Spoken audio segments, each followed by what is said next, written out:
All right, welcome back to another lecture. In this lecture, we're going to talk about confidence intervals. Okay, so we're gonna take a temporary break from hypothesis testing, so that we can introduce confidence intervals.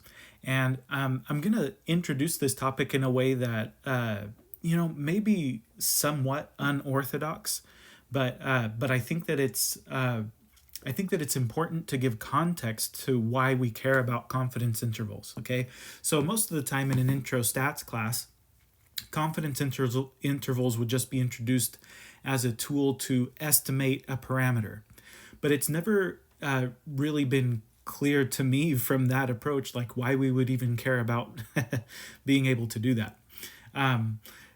So in reality, I think in practice, it's much more common that the reason we care about confidence intervals is that we're trying to get some sense for uh, how much of an effect some kind of intervention has. Okay, and so I want to start off by talking about statistical significance versus practical significance, and we'll talk a little bit about effect size as well, and then hopefully that'll give us some understanding as to why we would care about confidence intervals for being able to estimate parameters.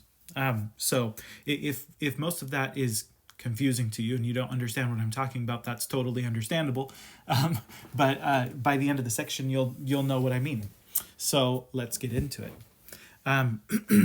So hypothesis tests are a very important inferential tool, but alone they don't tell the whole story. Okay, all a hypothesis test does is tell us if there is an effect, right? The results of a hypothesis test will either tell us that there's an effect or that there's not an effect, but it doesn't tell us anything about the magnitude of that effect. Okay, so in hypothesis testing, the outcome of a study is statistically significant if the data lead to rejection of the null hypothesis. Okay, so that's all it means for a result to be statistically significant. If you reject the null, then the result is statistically significant. Now, the effect size is the magnitude of the difference between what the null hypothesis predicts and what is actually observed. And we're not going to get into a ton of detail about the effect size. In fact, the definition I'm giving here is really kind of a loose definition. There are actual calculations you can perform to precisely calculate what the effect size of an intervention is. And we're just not going to actually do that, right? So we're just not going to get into that much detail with it. But the general kind of idea, the general concept of effect size is that it's how big the difference is, right? We call a study with a large effect size to be practically significant. Okay, so again, a result is statistically significant if you rejected the null hypothesis. But if you reject the null hypothesis, all that means is that there's a difference. It doesn't tell you how big the difference is. Okay? So how big the difference is the effect size. And something with a large effect size is practically significant. Okay? So statistically significant means you rejected the null. Practically significant means that difference that you found is big. Okay? So again, there are lots of ways to measure effect size. It's not going to be a huge focus of the course. But to see why the distinction between statistical and practical significance is important, let's run through a couple of scenarios. Actually, it's just one scenario, but with different outcomes. So the scenario is this. It says, we want to know if a new ad campaign will be successful. Normally, after seeing an ad for the product in question, the average amount that people say they would be willing to pay for the product is $70.52.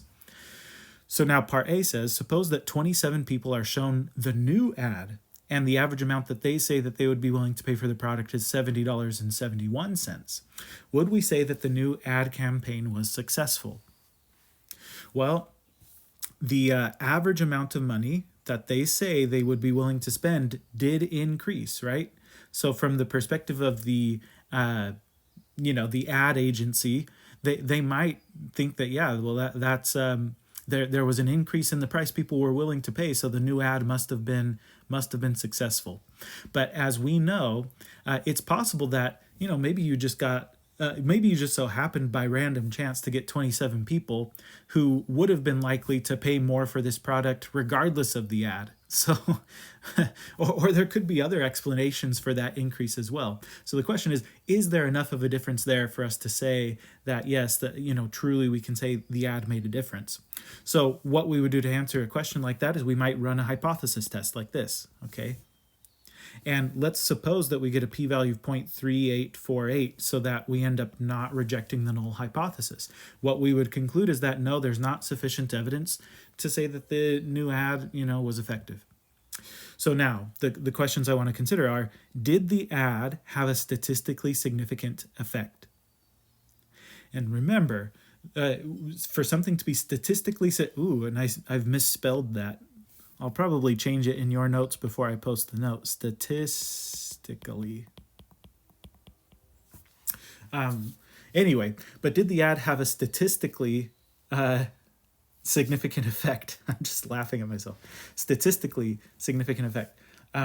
Well, the way we measure statistical significance is whether or not we rejected the null hypothesis. And in this case, we did not reject the null. So we would say, no, the ad did not have a statistically significant effect. So no, the result is not statistically significant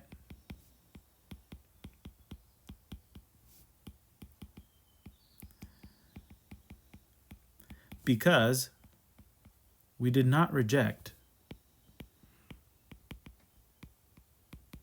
the null hypothesis. Okay, so it's not statistically significant. Now, the next question is, did the ad have a practically significant effect? Well, that's a different question, right? That's a question of, was there a large difference in the price that people were willing to pay? And I think most of the time when you have a result that is not statistically significant, it's also probably not going to be practically significant. And in this case, I would say, yeah, there's not a practical significance here. There's only a 19-cent difference. 19 cents could mean a lot when you're talking about like a $1 bag of chips. But when you're talking about a $70 product, 19 cents is just there's just not a practical difference there. So no, right? The result is not practically significant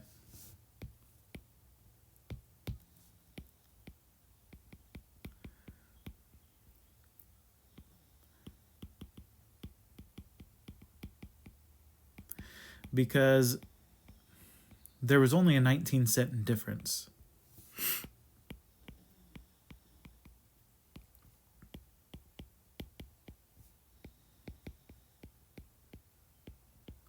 And again, that could mean a lot if you were talking about something that was already like a low priced item. But for a $70 item, like 19 cents, who cares, Okay. Next example. Well, it's the same scenario actually, right? This ad, but this time suppose that 315 people are shown the new ad, and the average amount that they say that they would be willing to spend for the product is $70.71. Now remember, the original price that people were willing to spend was $70.52. Now they're willing to spend $70.71. That's actually the same as the previous scenario. But what's different here is that in the previous scenario, I think we only surveyed 27 people. Whereas in this scenario, we're surveying 315 people. And so just because we have a larger sample size, now we're going to be able to reject the null hypothesis. Okay, we get a small p-value, and so we say, yes, there's sufficient evidence that the new ad increases the amount of money people are willing to pay for the product. Okay, so question, did the ad have a statistically significant effect? And the answer here is yes, because this time we rejected the null hypothesis. Yes, the result is statistically significant.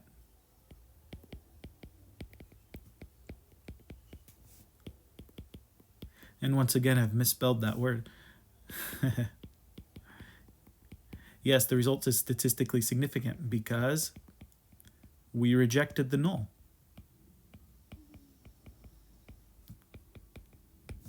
Okay. But now, did the ad have a practically significant effect?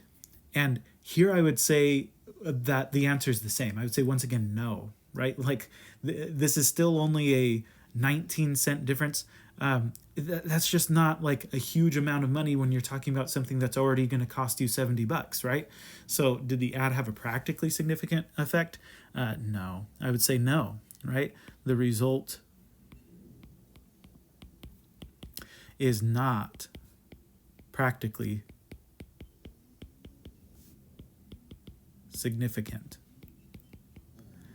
because, again, there was only a 19-cent difference.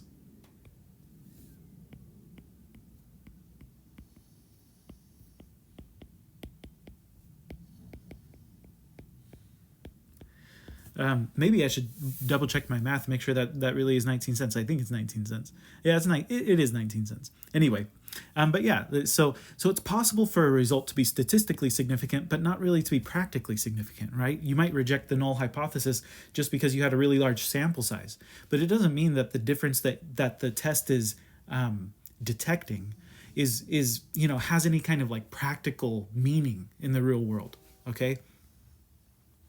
Part C. So same scenario. This time, okay, so we're back down to a little bit of a smaller sample size, 34 people. But this group of 34 people, they say that they're willing to spend $85.14. Okay, the originally they would only be willing to spend $70.52. Okay, so this is like a $15 increase. Okay, and we're finding that we get a small p-value, so it's statistically significant, right? So did the ad have a statistically significant effect? Yes, right? This time, yes, just like in the previous scenario, it has a statistically significant effect because we rejected the null. Did the ad have a practically significant effect? Now this time we would say yes, right? Yes. I think $15, I think a $15 difference is a big difference. Okay. The effect size is large. So yes, we have a practically significant result here. So, okay, let's write that down. So did the ad have a statistically significant effect? Yes, because we rejected the null. Did the ad have a practically significant effect? Also, yes. In this case, yes, because there was a large difference, or a large effect size, if you want to use that terminology, right? There was a large difference, right? $15. Okay, and once again, it's like $15 I think is large in this case. I think when you're talking about something that's $70 to begin with, then increasing the price by $15, that would be pretty significant. If you were talking about a car, right, that costs you $40,000, then a $15 difference would not be a large difference, right? So and that's one of the things that makes practical significance a little bit difficult to really wrap our arms around, because with statistical significance, it's straightforward. If you reject the null, the result is statistically significant. But with practical significance, it's really context dependent, right? And you kind of have to use your best judgment to determine if something is practically significant.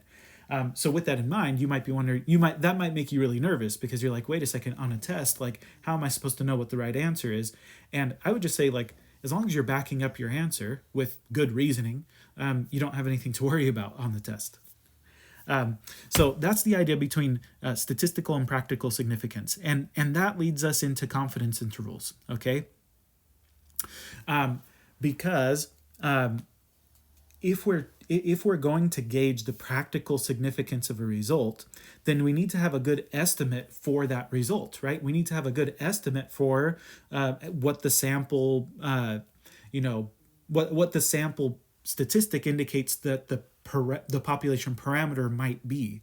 And so that's what confidence intervals do, right? Confidence intervals estimate, they estimate a population parameter based on a sample statistic. Okay, so a confidence interval for an unknown parameter is a range of numbers that uses a sample statistic, known as a point estimate, to estimate the parameter with a certain level of confidence. Again, I know those are all just words until you see some examples, right? And you get a sense for what we're talking about. But the idea behind confidence intervals is that we want to estimate a population parameter like p or mu, okay, the population proportion or mean, based on a sample statistic such as p hat or x bar, right? P hat would be the sample proportion, right? So it would be the estimate for the population proportion p, the point estimate, right, for the population p. Population proportion p, and x bar would be the sample mean, right? So it would be the point estimate for the population mean mu. Okay, well, different samples are going to result in different values for p hat, right, or x bar. So we can't estimate p based off of p hat alone, or mu based off of x bar alone, to any degree of certainty, just by using those point estimates. So instead, we report a range of values, right? A confidence interval to estimate the parameter.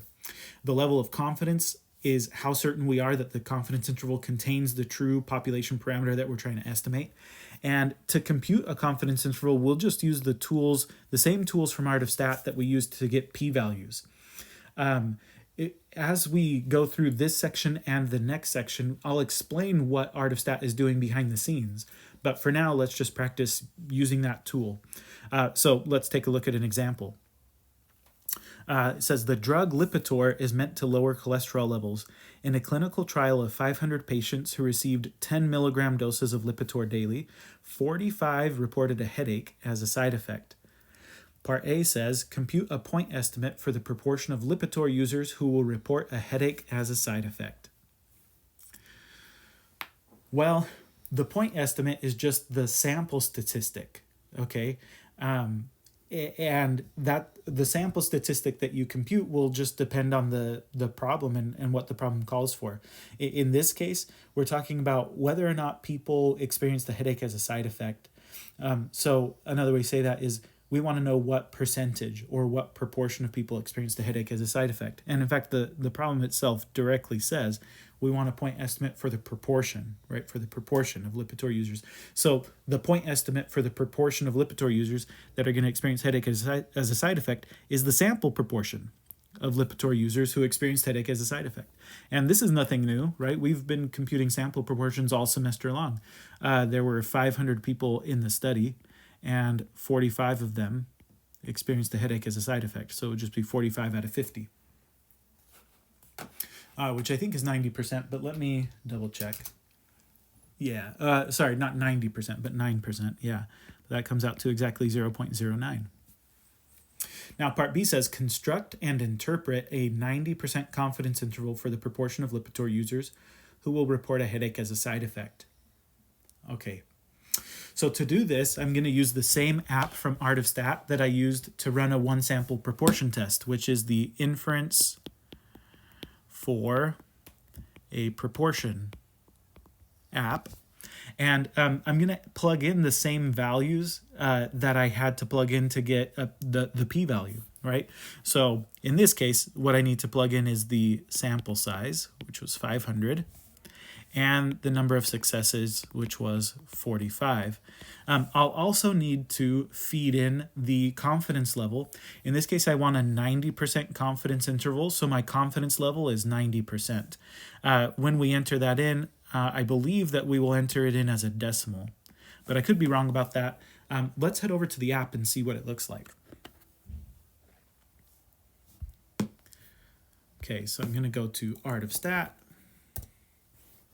I'm going to go to Web Apps, and I'm going to scroll down to find the inference for a proportion app. It's right here. Confidence intervals and significance tests, one sample. That's where I want to be, and I want to do an inference for a proportion. So don't scroll past it and go to the two groups stuff. We want to be in the one sample inference, and we're going to do inference for a proportion. Okay. Okay, dismiss this. And I've got some summary statistics that I can feed into this. Our sample size was 500, and the number of successes was 45. And we wanted a 90%. So it looks like I was wrong. So we don't have to enter it as a decimal. We can just put it in as a percentage. So we'll put this in as 90%. And And then otherwise you can leave everything else kind of as it is. Bounds two-sided, don't change that. Leave it two-sided. Type of interval, leave it on the walled method. And then it'll go ahead and compute that interval for us. So the interval is here. I for a confidence interval for a proportion, I will usually round to 3 decimal places. So I'll call this 0.069 and then 0.111.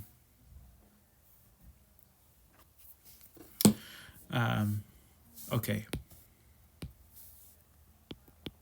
0.069 and 0.111. So there's our confidence interval. Now, we were asked not only to construct the interval, but also to interpret it. So let's do that. So here's what this confidence interval means. There are a couple ways that you could state the interpretation. One way to state it would be to say we are 90% confident that the population proportion of Lipitor users who will report a headache as a side effect is somewhere between 0.069 and 0.111. Okay, that would be one way to say it. Another way to say it is we are 90% confident that somewhere between 6.9% and 11.1% of Lipitor users will report a headache as a side effect. That's kind of the way that I prefer to put it, but you could do it either of those ways and it's totally fine. So let's write something down. We are 90% confident that somewhere between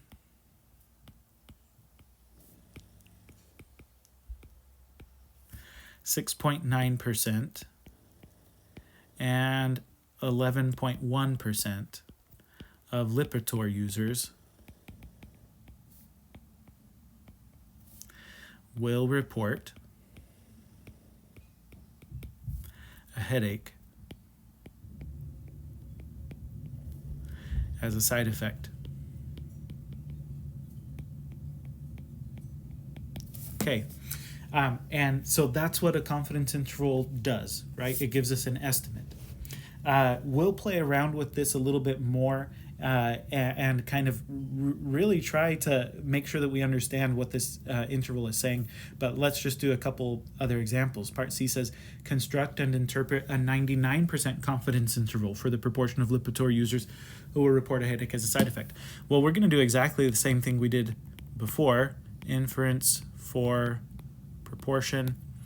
We had a sample size of 500 with 45 successes. The only difference now is that our confidence level is going to be 99%. So you can show your work and call that 0.99, or you can show it as 99%. It's not going to matter. But let's go over to the app and see what that comes out to. Okay, so in the app, the only thing we need to change here is the confidence level. So we'll change it from 90% to 99%. And so this is the new interval that we're getting. So 0.057 to 0.123.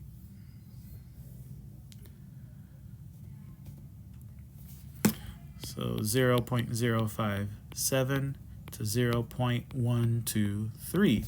And the interpretation of this interval would be similar to the interpretation of the previous one. The difference here is that now we're 99% confident, right? We are 99% confident that somewhere between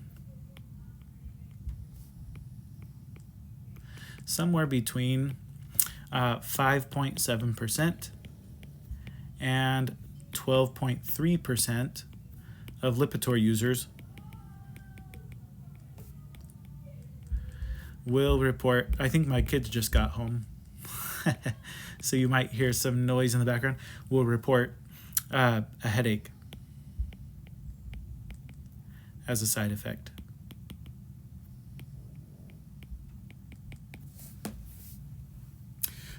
Okay, something worth pointing out here is, let's see if I can get these both on the screen at the same time. Okay, so when we wanted to just be 90% confident, we could get a narrower estimate, right? Whereas when we wanted to be more confident, we had to give a wider estimate, and that makes sense, right? Because if you want to be more confident that your interval actually contains the true population proportion, then you need to cast a wider net in order to make sure that you're actually capturing the true population proportion. And again, this is something that we'll discuss a little further down, but it helps us, I think, with Part D. Part D says, without using technology, construct and interpret a 100% confidence interval. So if you wanted to be absolutely certain that your interval contained the true population proportion, what would your interval have to be? And the answer to that question is, well, it would have to go from 0 to 1. Our confidence interval would have to go from 0 to 1. If we want to be absolutely certain that our interval contains the true population proportion, then the best we can do is say, well, we know it's going to be somewhere between 0% and 100%. Right? And that's the interpretation. Interpretation. Man, if I could spell today. Interpretation. We are 100% sure that somewhere between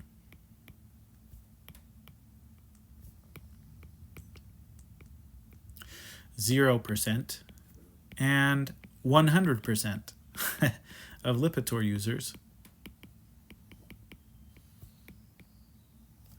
will report headache as a side effect. Okay. And so you might read that and you might write that down and you might think that's completely useless. And you're absolutely right. It is. It's completely useless. This estimate doesn't do anything for us. Of course, we're 100% sure that the true population proportion is somewhere between 0 and 1. That doesn't give us any useful information whatsoever. In order to actually get useful information, we have to be okay with some level of uncertainty, okay, about our estimate. And that's just life, right? That's just the way the mathematics works out.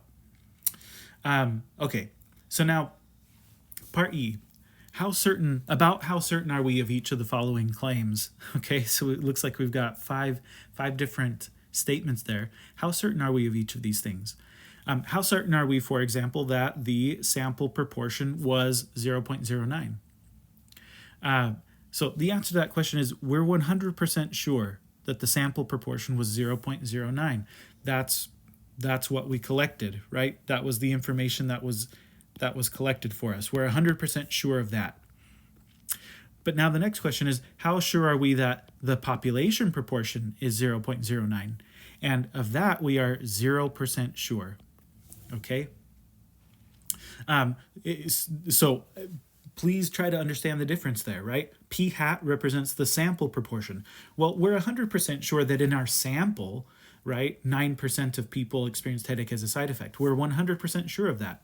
But we're trying to extrapolate that to the entire population of Lipitor users, not just our sample of 500 Lipitor users, but everyone in the world who uses Lipitor, right? And we're saying, how certain are we that 9% of those people experience headache as a side effect? And we would say, well, we're 0% sure of that, right? We can't be at all sure of that. But what we can be sure of is that P is going to be somewhere between, like 6.9% and 11.1%.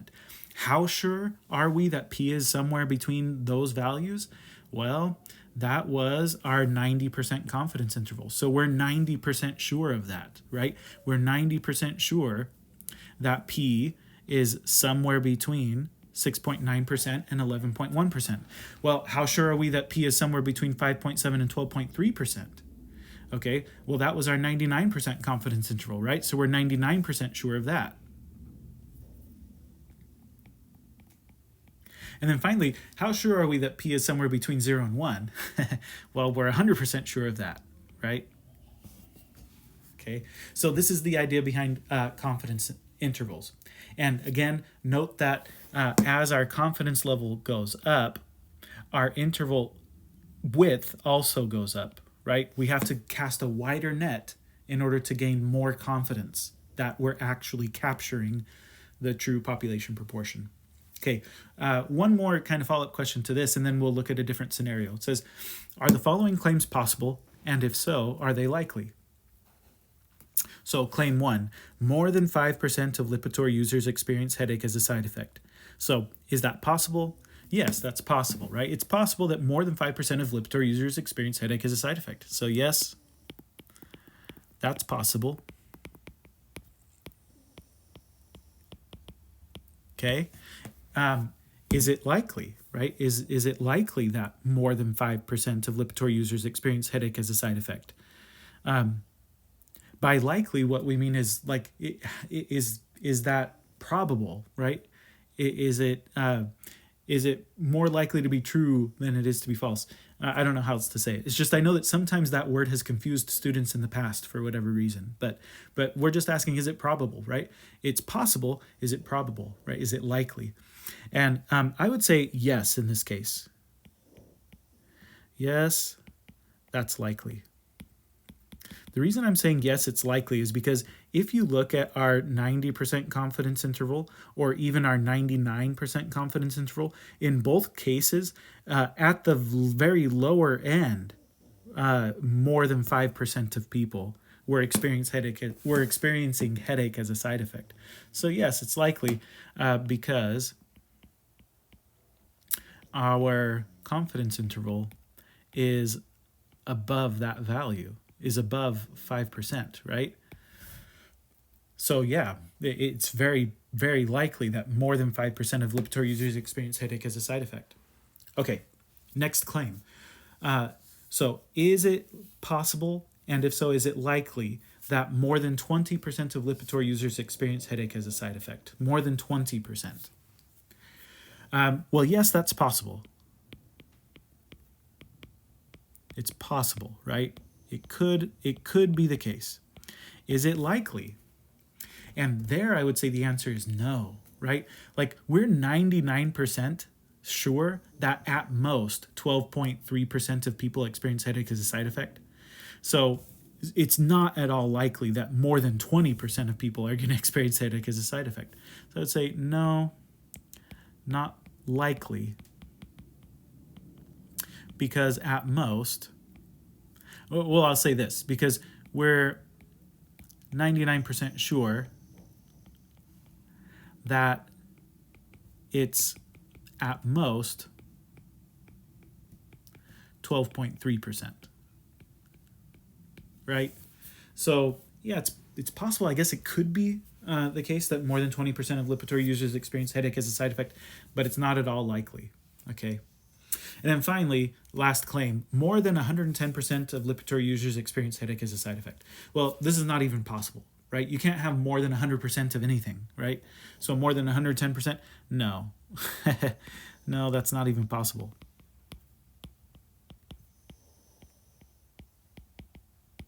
Okay. So hopefully that helps to clarify a little bit about confidence intervals. We understand a little bit more. One thing that I'll point out is that, of course, these were all confidence intervals for a proportion. We can also get confidence intervals for a mean. So let's look at an example of that. Number 3 says, the NCAA reports that the mean number of hours spent per week coaching and recruiting by assistant football coaches is 70. A random sample of 50 assistant coaches showed the mean to be 67.86 hours, with a standard deviation of 8.2 hours. Part B asks us to compute a point estimate for the mean time spent coaching. So a point estimate for the mean is just going to be the sample mean, whatever the sample mean was. Now, if you were given raw data, you'd have to compute that, right? You'd have to compute that in Art of Stat or Excel or something like that. But in this case, we weren't given raw data. We were given a summary. We were told that we had a random sample of 50 coaches, and the mean of that sample was 67.86. So our sample mean is 67.86. And that's our point estimate, okay? Part B says, construct and interpret an 85% confidence interval for the population mean. Okay, so we'll go to inference for a mean. Okay, we'll use the inference for a mean app. And we'll have to feed in the sample mean the sample size, which we said was 50, the sample standard deviation, which we said was 8.2, and then of course we also have to give our confidence level, right, which is 85%.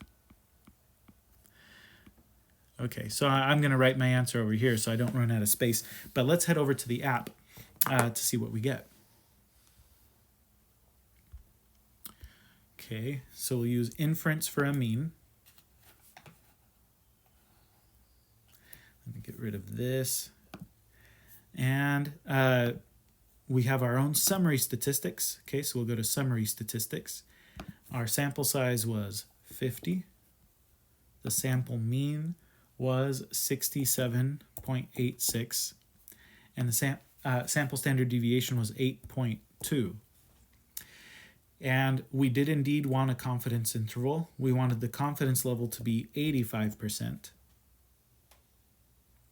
And you can leave this two-sided. We're not going to do like the lower bound thing or anything like that. We want it centered. Okay, we want it centered at the mean. So so there we go, right? There's our confidence interval. I'm going to go ahead and keep both of those decimal places. If you needed more decimal places, you could always check this box that says round values, and then you could give like 5 decimal places if you wanted, right? But we'll just stick with 2. I think that's fine. 66.16 to 69.56.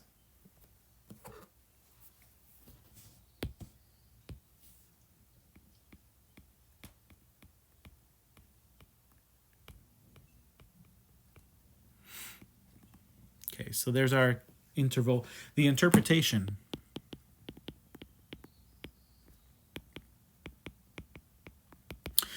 We are 85% confident that the true population mean hours coaching per week, hours coaching per week is somewhere between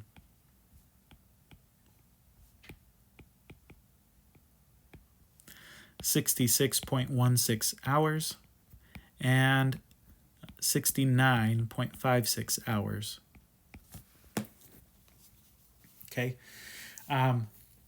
So again, we're 100% sure that the sample mean of these 50 coaches was 67.86. But we're only 85% sure that the population mean of all assistant coaches is going to be somewhere between these values, right? So part C, go ahead and pause the video and give part C a try. You want to construct and interpret a 95% confidence interval for the population mean. So I'll let you pause and give that one a try. Here's my solution. Of course, we're going to use the same inference for a mean. We're going to plug in the same values, right? 67.86 for the sample mean, 8.2 for the standard deviation, 50 for the sample size. But this time we want a 95% confidence level. Okay, let's see what we get.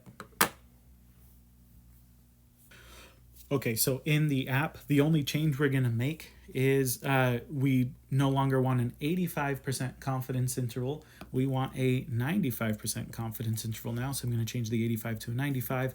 And there's our confidence interval. Sure enough, it got wider, right? It got wider because we're increasing our confidence level. And so we need to cast a wider net to make sure that that our interval actually captures the true population mean. But there we have it, 65.53 to 70.19.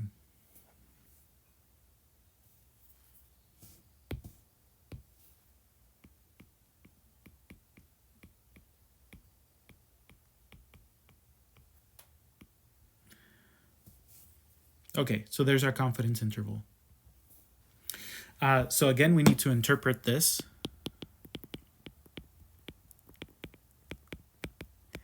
And, you know, hopefully you've already written down an interpretation because you did this problem when I asked you to pause it and do it on your own.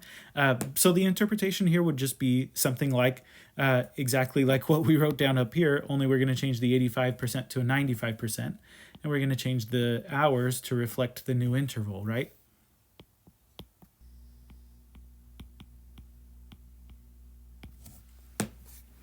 Okay. Now, just like with confidence intervals for the proportion, you could write the interpretation here a little bit differently, right? You could say something like, we're 95% confident that assistant coaches spend somewhere between 65.53 hours and 70.19 hours coaching each week, right? Or something like that, right? So you could always phrase things a little bit different, but that's the idea, okay? Part D, does your interval in Part C support the claim made by the NCAA, or does it cast doubt? Well, this I think would require us to go back to the question and see, well, what is the claim? What is the claim that the NCAA makes? It says the NCAA reports that the mean number of hours spent coaching and recruiting is 70. Right, so their claim is that that coaches spend 70 hours a week coaching. Does our interval support that? Well, yeah, okay. 70 is within our confidence interval. So, yeah, that claim is supported by our confidence interval. Yes, because 70 hours is within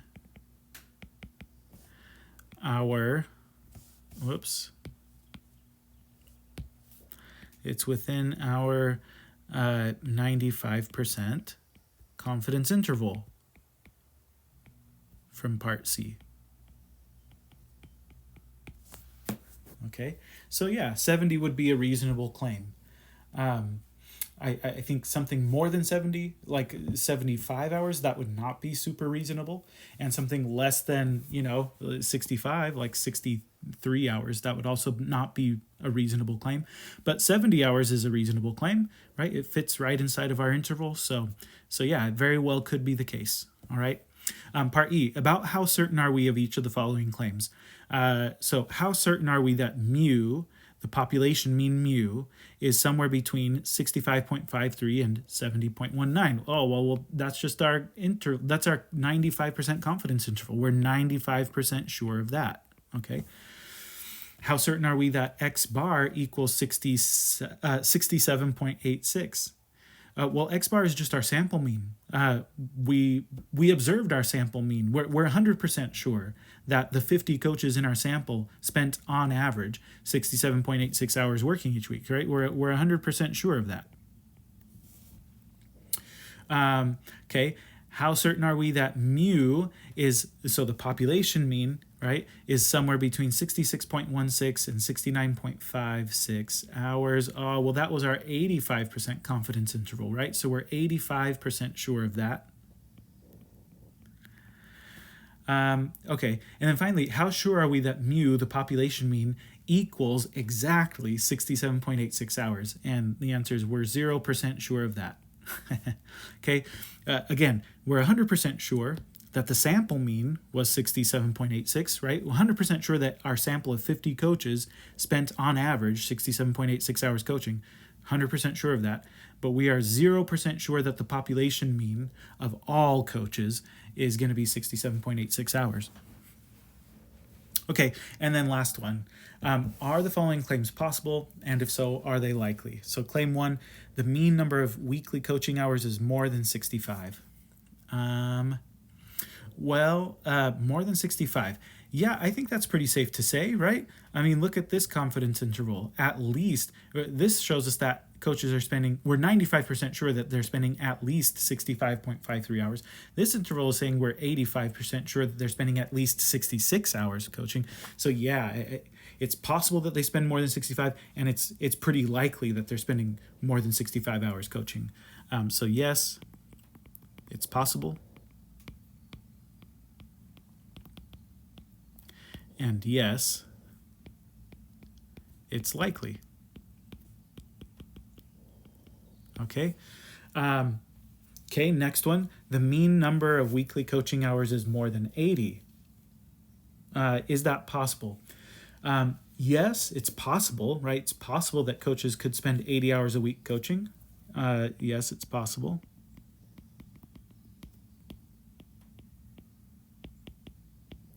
But is it likely? Well, no, because we're 95% sure that at most they spend 70.19 hours coaching. And we're 85% confident that at most they spend 69.56 hours coaching. So it's possible that they spend 80 hours coaching, but it's not very likely.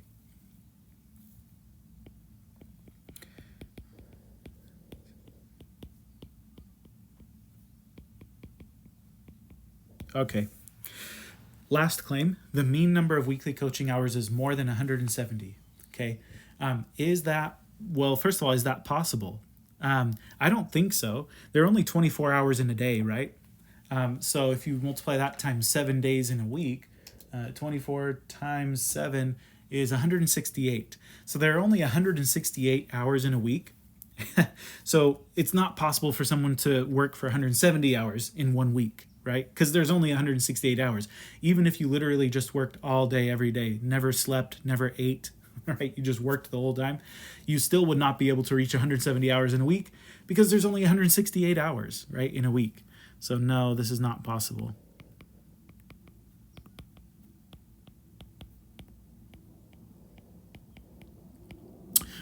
Okay, very good. So one last thing that I want to say now, hopefully that helps you understand about confidence intervals. One last thing that I want to say before we go is that I want to start to give you a little bit of a sense for what technology is doing behind the scenes when it's computing a confidence interval. And this is a discussion that we won't entirely finish in this section, but I would like to at least talk about the margin of error, which is part of this process. Okay, so when the computer is going to compute a confidence interval, the calculation that it performs is something like this. It takes the point estimate that we've been talking about, right? The sample proportion if we're estimating a population proportion, or the sample mean if we're estimating a population mean. Okay, so it takes that point estimate, but then it's going to add and subtract a margin of error to or from that point estimate. And you're familiar with this. Like in the real world, people use this language all the time. For example, a doctor might say that his female patients are, on average, 65 inches tall, give or take 1 inch, right? That give or take part, right? That's indicating a margin of error, right? He's really giving you a confidence interval. He's saying that his female patients are 65 inches tall, give or take 1 inch, right? 65 inches plus or minus 1 inch, right? And if we actually carried out those calculations, 65 minus 1 is 64, and 65 plus 1 is 66. So what we're really saying is that on average, his female patients are somewhere between 64 and 66 inches tall, okay? So that give or take part, the 1 inch in this case, that's the margin of error. And usually the symbol we use for the margin of error is E, okay? It's what we're adding to or subtracting from the point estimate. And the margin of error gives us a measure of how precise our estimate is, right? The smaller the margin of error, the more precise your estimate is. And generally speaking, you can give more precision if you increase your sample size. Okay. You can also give more precision if you decrease your level of confidence. So there are all kinds of different mechanisms and levers that we can use to calculate these sorts of things and get a margin of error that we want. But we'll discuss that a little bit more in the next section. Specifically, what I want to talk about in the next section is how we compute the margin of error. Because we know how to compute the point estimate, right? We've practiced doing that all semester long. But how do we compute the margin of error that we need in order to obtain our confidence level? So that'll be something that we'll talk about at the end of the next section. But for now, let's just practice with the idea that confidence intervals are of the form point estimate plus or minus margin of error. So number 4 here says, suppose that a confidence, and by the way, I glanced over this, but I'm saying that this is sort of bonus material because you actually will have homework questions like examples 4 and 5 here. So don't just skip over this section, right? you need to watch this. But on a test, I'm not going to have you do problems like this. Anyway, but example 4 says, suppose that a confidence interval for the proportion of unicorns with rainbow mane is 0.23 plus or minus 0.04. Give the confidence interval in interval notation. What is the point estimate? What's the margin of error? And what's the width of the interval? Okay, so notice that this is the confidence interval, but we're being asked to give it in interval notation. That's when we put it inside of parentheses, right? Lower bound and upper bound inside of parentheses. So, well, that's easy enough to do, right? All we have to do is add and subtract the margin of error. And we're always just going to put the smaller one, the lower bound, on the left. So if we subtract 0.23 minus 0.04, I think that comes out to 0.19 as our lower bound. And if we add the margin of error, 0.23 plus 0.04, I think that comes out to 0.27. So there is our confidence interval. Okay, so that's the first task. The next thing it asks is, what is the point estimate? What's the margin of error? And what's the width of the interval? So our point estimate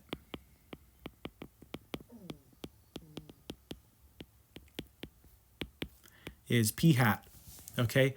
And when we're looking at a confidence interval given to us in this format right here, remember that it has the form point estimate plus or minus margin of error. So we can see right off the bat that our point estimate is 0.23.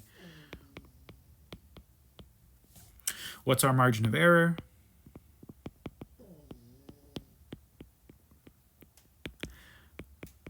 Well, again, right, the margin of error is the thing that we're adding or subtracting. So in this case, 0.04. Okay, and then finally, what is the width of the interval?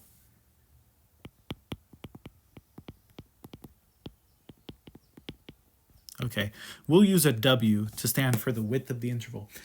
Well, the width of the interval is the difference between the upper bound and the lower bound. So we could find the width by subtracting 0.27 minus 0.19.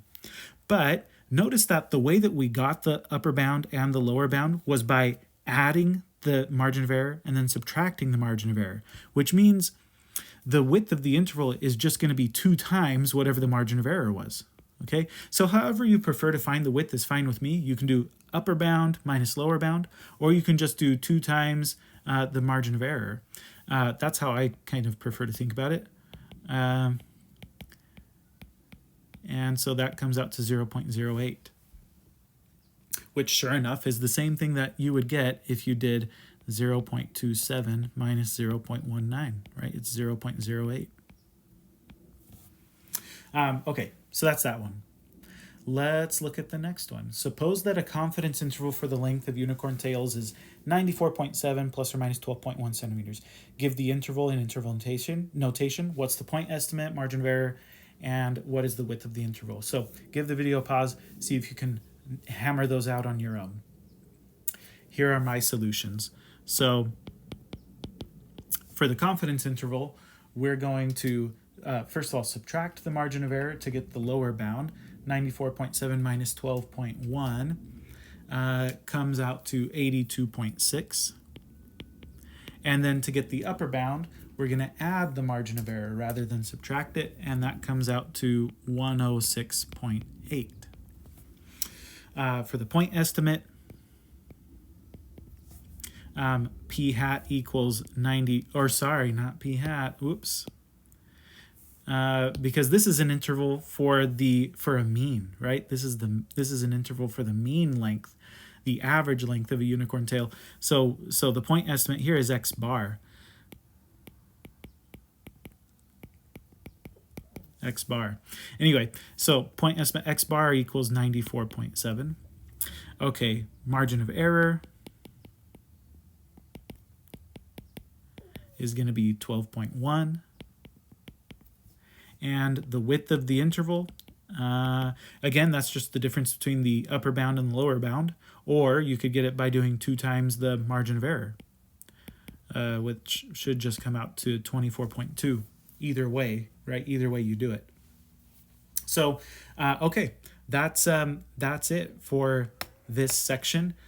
We'll talk more about confidence intervals in the next section, and we'll talk about how they relate to hypothesis tests in a little bit more detail. We'll also talk at the end about how technology is calculating the margin of error. But for now, that'll do it. So I will check in with you in the next one.